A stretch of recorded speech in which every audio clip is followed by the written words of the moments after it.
Hi friends, இது ஜெஸி rights. எனக்கு தெரிஞ்ச ஒரு குடும்பத்தில் ஒரு பையன் இருந்தான். அவன் அந்த குடும்பத்துக்கு ஒரே மகன். ஆகையினால அதுவும் நிறைய அ மருத்துவ சவால்களை சந்திச்சதுக்கு அப்புறமா பிறந்த மகன். ஆகையினால அவன வந்து ரொம்ப செல்லமா அப்பா, அம்மா வளர்த்தாங்க. தாத்தா, பாட்டியும் கூட இருந்துக்கிட்டே கொஞ்சிக்கிட்டே இருந்தாங்க.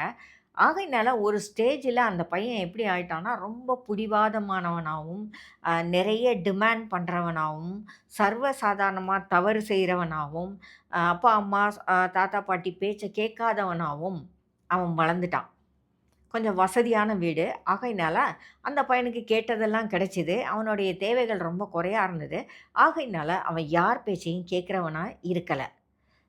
ஏதாவது தப்பு பண்ணுவான். இவங்க வீட்ல இருக்கிறவங்க ஏதாவது கண்டிச்சு கேட்டாங்கன்னா, "சாரி" அப்படின்னுட்டு அவன் பாட்டுக்கு போவான். கார கொண்டு போய் எங்கேயோ இடிச்சு போலீஸ் ஸ்டேஷன்லேருந்து ஆ கூப்பிட்டு அனுப்புவாங்க. பேரண்ட்ஸ் போய் ஃபைன் கட்டி அவன வெளிய எடுத்துட்டு வருவாங்க. "சாரி டாட், இனி அப்படி நடக்காது" அப்படின்னு சொல்லிட்டு போவான். அடுத்த 1 வாரத்திலேயே அவன் பைக்க கொண்டு போய் எங்கேயாவது விட்டுருப்பான். இப்படி தொடர்ந்து அவங்க பண்ணிக்கிட்டே அந்த பையன் பண்ணிக்கிட்டே இருந்தான். அது வந்து ஒரு லெவலுக்கு மேல வீட்ல இருக்கிறவங்க எல்லாரையும் ரொம்ப ஃப்ரஸ்ட்ரேட் பண்ணிருச்சு. என்ன இந்த பையன் எதுக்குமே அடங்க மாட்டேங்கிறானே அப்படின்னு சொல்லி.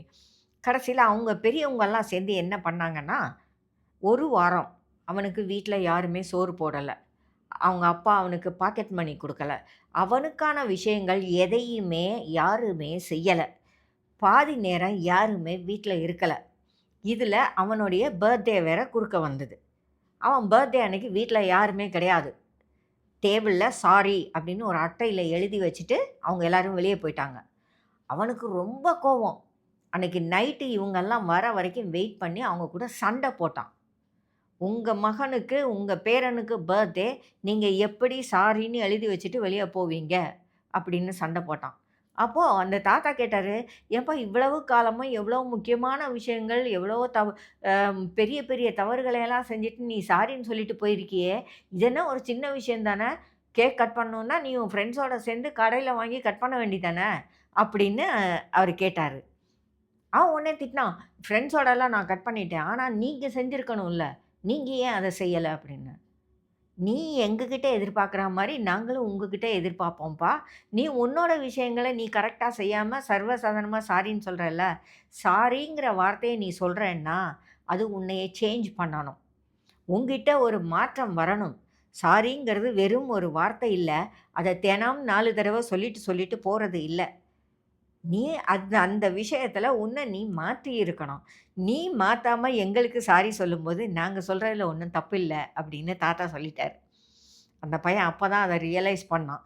தான் இத்தன நாளும் பொருளே தெரியாமல், அது மனசை தொடவே தொடாம, தன் தவறுகளுக்காக சொன்ன அந்த சாரிங்கிற வார்த்தைக்கு எந்த விலையும் இல்லை அப்படிங்கிறத அவன் புரிஞ்சுக்கிட்டான். அதுக்கப்புறம் அவனுடைய கேரக்டர்ல கொஞ்சம் சேஞ்சஸ் வந்தது. எப்பவுமே நம்மளும் சர்வசாதாரணமா சாரி சொல்ற ஆட்கள் தான். சாரி சொல்லும்போதே யோசிப்போம், இனி ஒரு தடவை இந்த தவறை நாம செய்வோமா? நாம மனசு தெரிஞ்சு, மனசிலே உணர்ந்து தான் இந்த சாரிய சொல்றோமா? அப்படிங்கிறத. ஏன்னா சாரியுக்கோட அர்த்தம் அதுதான். என்ன மன்னிச்சுக்கோங்க, இனிமே இதை செய்ய மாட்டேன். அதுதான் அர்த்தம்.